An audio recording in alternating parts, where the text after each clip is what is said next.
Lors de ma dernière vidéo, j'avais terminé en disant que le suspense dans cette élection présidentielle était peut-être mort. Et peut-être que le suspense est ressuscité.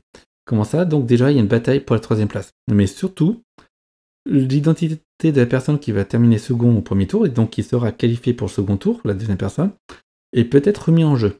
Donc c'est pas si assuré que ça. Tous les instituts de sondage ne sont pas d'accord entre eux. C'est très intéressant, on va voir ça tout de suite. Donc comme d'habitude, je vais commencer à faire les premiers tours de chaque institut de sondage séparément. Il y a 5 publications sondagères. Ensuite, je verrai le plus rapidement possible les seconds tours. Et enfin, on verra les tableaux de bord, donc les graphiques qui récapitulent les sondages, qui permettent de voir la place moyenne qu'a chaque candidat pour ce premier tour. Donc c'est parti, et on commence par les données sondagères. Donc Cluster 17 est de retour, donc avec 2000 personnes. Client Marianne, pas vraiment commanditaire, c'est un institut créé par des universitaires qui font de la recherche en sciences politiques, donc pas tout à fait un institut qui fait d'habitude des études de marché pour des entreprises. La tête d'échantillon, vous le voyez, la marge d'erreur, donc 2, peut-être un peu plus de 2.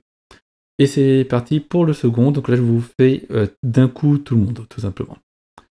Donc après Cluster 17, on a Opinion by K, donc c'est un habitué de la vidéo. Sondage par roulement, 500 personnes lundi, 500 personnes mardi, 500 personnes mercredi. Vous avez la marge d'erreur. Les commanditaires sans qui ce sondage n'existerait pas. Et c'est parti, on passe au sondage suivant. Donc les commanditaires, donc ceux qui ont payé pour le sondage.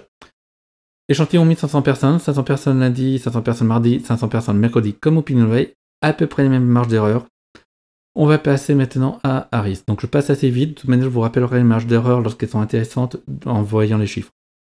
Donc Harris, c'est pour challenge, environ 2000 personnes, marge d'erreur finalement, marge d'erreur pas très loin de ce que l'on a pour les autres sondages à 1500 personnes. Donc pour challenge, et on va passer maintenant au tout dernier. Et là, donc cette fois-ci c'est 1500 personnes. C'était donc lundi et mardi pour les personnes interrogées. Donc tous c'est plutôt tout début de la semaine. De toute manière, c'est à peu près en même temps, sauf Cluster 17 qui est un peu plus ancien en réalité. Et on voit les commanditaires sans qui le sondage n'existerait pas, tout simplement. Donc on va passer maintenant aux estimations commençant par OpinionWay. Donc ici, ce qu'on remarque, c'est que Emmanuel Macron est dorénavant à 30%. Marine Le Pen à 18%, retenez bien ça, tout le monde n'est pas d'accord là-dessus. Et par contre, on a Valérie Pécresse, Éric Zemmour et Jean-Luc Mélenchon qui sont entre 11 et 12%. Donc là, en marge d'erreur près, on peut dire qu'ils sont à égalité, donc c'est là où c'est assez important, elles se recouvrent assez largement. Et je vous laisse regarder la queue du classement, donc Jadot, Roussel et Hidalgo qui sont ici. On passe maintenant donc au premier tour suivant, donc qui est celui de l'IFOP, aussi un autre sondage par roulement. On voit Emmanuel Macron qu'il y a 31,5, donc là on a une marge d'erreur qui est environ 2,5 points, donc 31,5 ou 30% à ce niveau-là, c'est pas une grosse différence. Alors je suis désolé, je vais m'éclaircir la voix. Voilà. Marine Le Pen est, comme dans chez OpinionWay, autour de 18%, 18,5 ici, donc le demi-pourcent, bon, vu les marges d'erreur, ça ne sert pas à grand-chose. Mais en tout cas, elle est donnée loin devant Valérie Pécresse, Éric Zemmour et Jean-Luc Mélenchon à 12 et 11%. Donc là encore, mouchoir de poche, on peut dire qu'ils sont à égalité. Je vous laisse affiche voir la queue du classement, donc avec Yannick Jadot, Fabien Roussel et Anne Hidalgo. Et on va passer maintenant à Cluster 17. Donc Cluster 17 donc, affiche Emmanuel Macron à 28%. Donc avec la marge d'erreur, on n'est pas très loin des autres. Donc on peut aussi, Emmanuel Macron est à 30%, en réalité tout le monde est content. Valérie Pécresse est à 13% en égalité avec Jean-Luc Mélenchon 13,5%, donc 0,5 points vu les marges d'erreur, ça fait pas grosse différence. Et dans un mouchoir de poche qu'avec Marine Le Pen et Éric Zemmour à 14,5%. Ce qui est intéressant ici, c'est que Marine Le Pen n'est pas 18%, mais à 14,5%, donc c'est quand même pas mal en dessous. Et c'est raccord avec l'Ipsos qui avait fait d'ailleurs son sondage à peu près en même temps. On verra qu'il y a un autre institut de sondage qui donne aussi donc Marine Le Pen dans les mêmes eaux. Et on voit que c'est quand même un beau désaccord avec l'IFOP et OpinionWay. Donc on a deux clans au niveau des instituts de sondage au sujet de Marine Le Pen. Est-ce qu'elle est largement seconde, donc loin devant Éric Zemmour, Valérie Pécresse et Jean-Luc Mélenchon, ou est-ce qu'elle est au coude à coude avec ces personnes-là? Donc les instituts de sondage ne sont pas d'accord entre eux, et là, le Cluster 17 donne plutôt un coude à coude général entre 13 et 14,5. On va passer maintenant à ELAB, donc là on voit les progressions en même temps, donc voilà. On va passer maintenant à Elab. Donc Elab avait fait leur sondage la semaine dernière un petit peu trop tôt. Ils les avaient avancés peut-être pour avoir un sondage juste après le début de la guerre en Ukraine plutôt possible, sauf que les personnes étaient encore dans l'expectative, comme on peut le voir, donc ils avaient noté aucun effet. Et donc c'est seulement maintenant que l'on voit dans Elab l'effet de la guerre. Donc Emmanuel Macron à 33,5.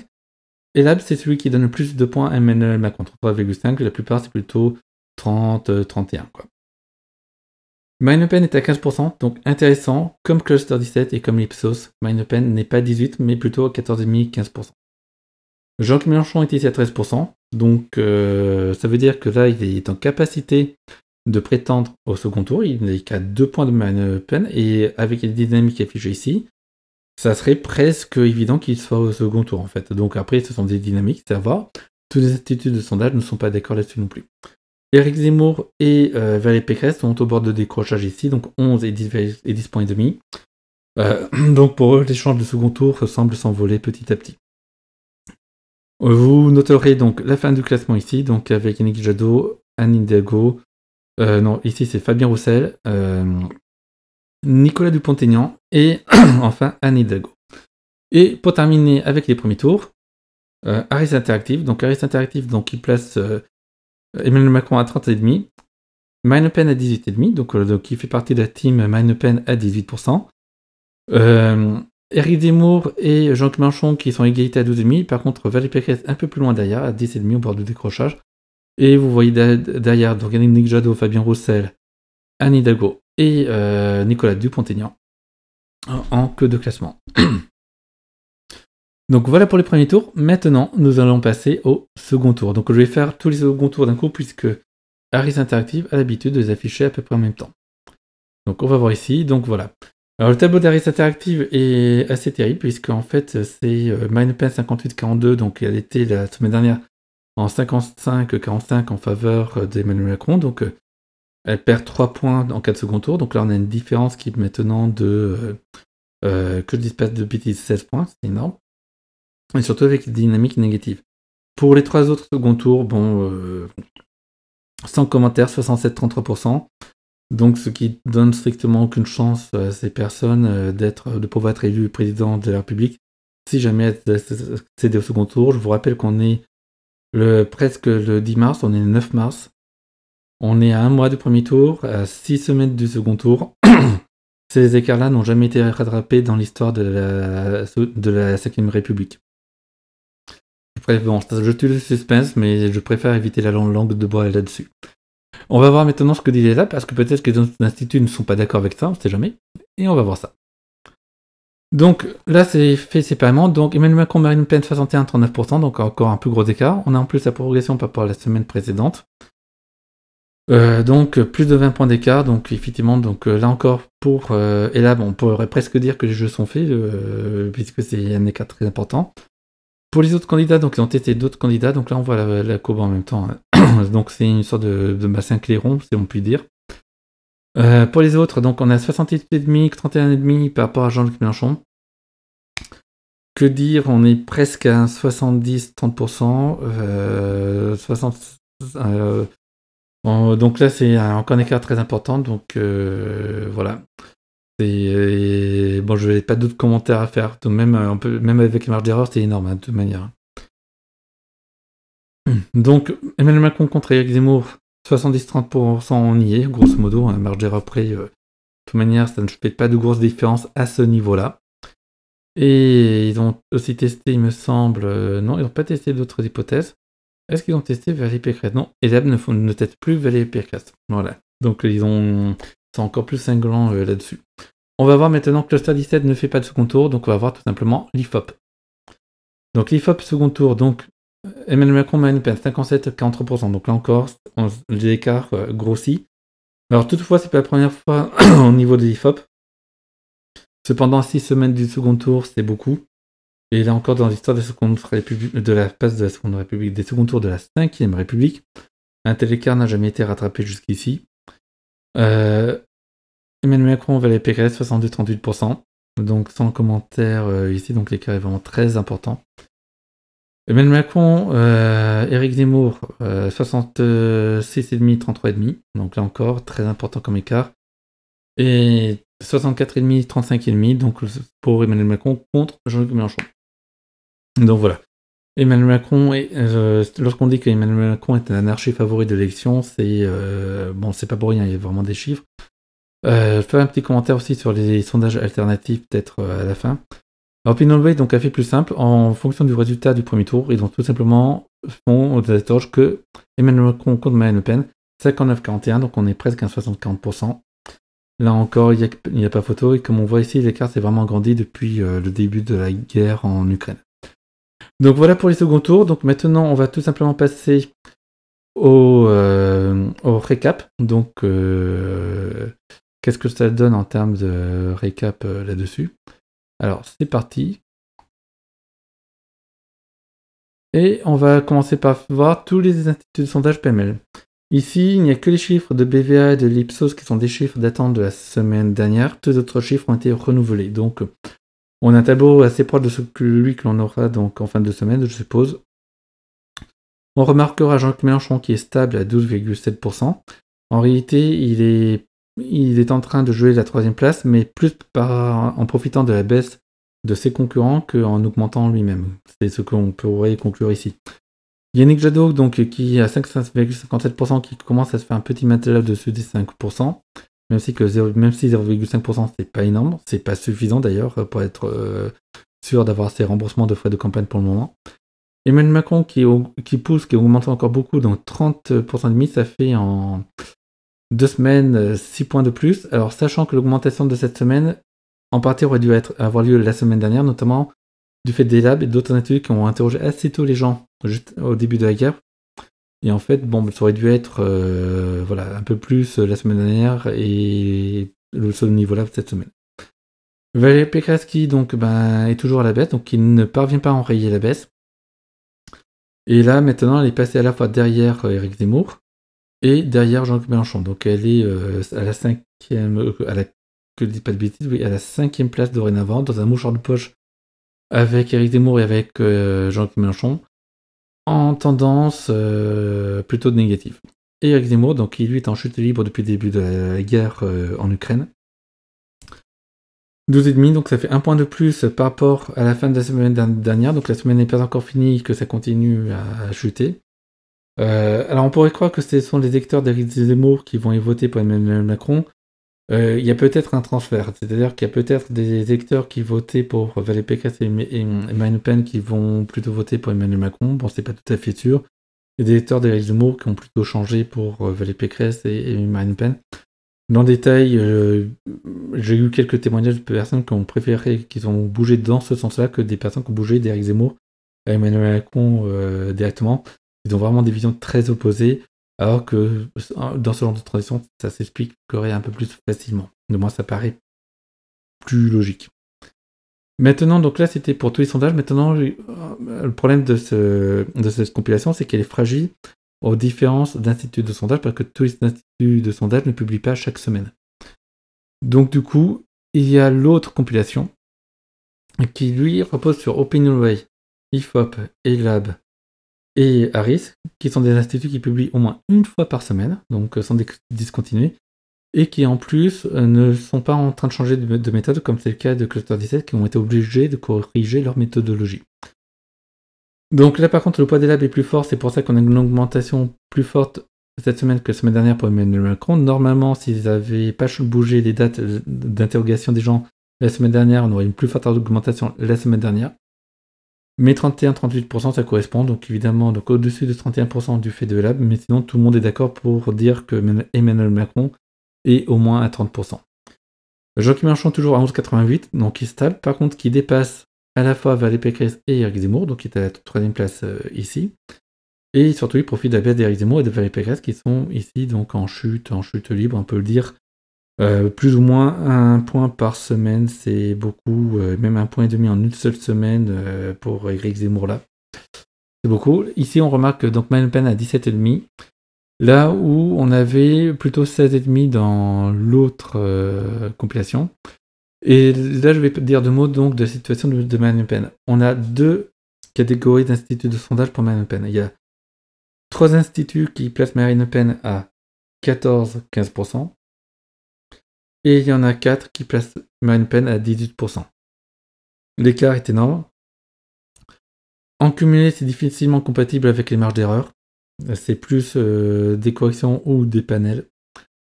Ça veut dire qu'à un moment donné, probablement la semaine prochaine, comme la dernière fois où il y avait eu un tel écart, ces écarts-là vont se réduire. Alors, dans quel sens? Je ne sais pas. La dernière fois, ça a été réduit dans le sens où les instituts qui donnaient des chiffres plus bas, voire en baisse, avaient finalement rattrapé les instituts qui donnaient des chiffres plutôt constants. Donc, finalement, Marine Le Pen était restée stable. Elle était aux alentours de 17%. Là, on a le même type de mouvement. Certains instituts qui donnent Marine Le Pen en baisse, mais là, ils sont plutôt du côté de ceux qui ne font pas chaque semaine. Et des instituts qui donnent Marine Le Pen plutôt constant, voire en hausse. Et là, c'est plutôt des instituts en hebdomadaire, à l'exception des labs. Qui c'est qui a raison pour moi, je ne sais pas.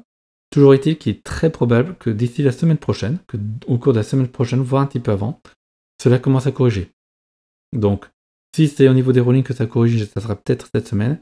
Mais très probablement mercredi prochain, j'aurai la réponse. Nous aurons la réponse de savoir quels instituts étaient plutôt dans le faux, quels instituts étaient plutôt dans le vrai.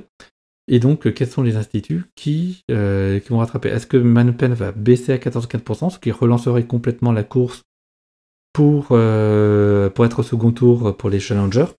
Ou si elle reste à 18%, ce qui continuerait à tuer les suspens, même si la bonne dynamique de Jean-Luc Mélenchon pourrait lui faire espérer de rejoindre Marine Le Pen, pas être très loin. Pour le moment, cette dynamique c'est plutôt ralenti, donc c'est plutôt difficile. Par contre, si Marine Le Pen est à 14-15%, les jeux seront ouverts, tout simplement. Donc voilà, je voudrais faire un autre commentaire, donc je vais rafficher l'image de titre. Donc puisque c'est bientôt fini, je vous lis ce que vous dites, qu'il y a d'autres instituts qui font des sondages. J'ai vu qu'il y a un institut, mais les instituts où c'est genre chaque personne clique et ils ne font même pas de tri sur les quotas, sur les catégories socio-professionnelles ou autres, c'est pas très sérieux. Ce sont en fait des sites internet qui marchent sur le buzz, qui vont faire dont le business model c'est de vous donner les chiffres qui vous plaisent, de vous permettre de vous donner les chiffres qui vous plaisent. Ça leur permet d'afficher de la publicité assez souvent. C'est addictif parce que du coup, chaque semaine ou chaque jour, vous allez recliquer pour voter parce que votre champion est en tête, tout simplement. Mais c'est un business model, c'est pas une étude de statistique. Je suis désolé d'être assez dur comme ça, mais personne n'est à 63% au premier tour ou à 57% au premier tour. L'opinion française, c'est une sacrée diversité. Même De Gaulle, qui pensait être au-dessus de 60% en 1965, s'est loupé. Il n'a pas vu que non, la France est beaucoup plus diversifiée que ça. Il n'y avait qu'un seul institut de sondage qu'il avait vu, c'était la Sofrest, qui avait d'ailleurs trouvé juste, hein, comme quoi déjà en 65, certains instituts arrivaient à bien travailler. Et depuis, la diversité d'opinion a plutôt tendance à augmenter. Avant, on avait un duel droite-gauche, puis après, on a eu l'extrême droite, donc avec le Front National qui s'est rajouté. Maintenant, on est dans un système où on a plutôt 4-5 grandes forces politiques. Donc ça se diversifie, ça ne va pas vers une convergence où il y aurait un peuple qui voterait d'une seule voix pour un candidat. C'est une belle histoire que certains vont vous raconter parce qu'elles vont vous plaire, tout simplement. Et ils vont tout simplement en faire business model, tout simplement parce que c'est addictif, vous allez recliquer parce que vous savez qu'en cliquant, ça place votre candidat le plus haut possible. Et à force de cliquer, le site, lui, il affiche de plus en plus de publicité. Et lui, ça lui rapporte de l'argent, tout simplement. Voilà. Il y a aussi d'autres comme Cotme, qui est en fait une émanation de Flutter. Donc eux, ils vont détecter la force de militance sur le net. C'est-à-dire qu'ils vont voir de qui on parle le plus sur les réseaux sociaux et ils vont faire un classement par rapport à ça. Ça permet de voir quel candidat a la base militante la plus vigoureuse. Mais ça ne permet pas d'avoir qui a les meilleures intentions de vote. Il faut savoir que Cotme, c'est une émanation de Filteris.